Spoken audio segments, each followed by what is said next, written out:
સૌથી પહેલાં પ્લે સ્ટોરમાં જાઓ, એમાં HiEasy HiEasy ઇઝી નામનો સોફ્ટવેર ગોતો, પછી એને ઇન્સ્ટોલ કરી લ્યો.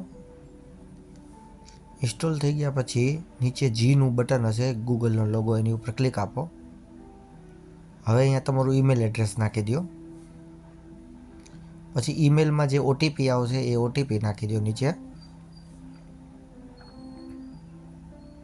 લોગિન આપી દો. હવે એડ ડિવાઇસમાં જવાનું છે, એટલે લોકેશન માંગશે, લોકેશન આપી દેજો ઓન. હવે એડ ડિવાઇસમાં જજો ફરી વખત. હવે નીચે આલ્બમ છે એમાં જવાનું, એમાં તમારો QR કોડ સ્કેન કરો એટલે ડિવાઇસ તમારું એડ થઈ જશે. એડ થઈ જશે. આમાં એડમિન જે છે એ કાઢી નાખવાનું છે, અને અહીંયા user1 USER1 અને પાસવર્ડ છે ADMIN admin@123, એ બધું નાના અક્ષરમાં છે. એડ આપી દો અહીંયાથી, એટલે તમારો કેમેરો એડ થઈ ગયો.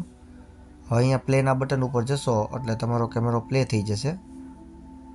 અહીંયાથી તમારે મોડ FHD HD કે SD તમારે ક્લિયરિટી જેટલી જોતી હોય એ પ્રમાણે સેટ કરો. સાઉન્ડ પણ તમે સાંભળી શકો ત્યાંનો. અને આ ફૂલ સ્ક્રીન છે, આ ફૂલ સ્ક્રીનમાં તમે પિંચ દ્વારા ઝૂમ પણ કરી શકો. બસ આટલું કરવાનું છે, બીજું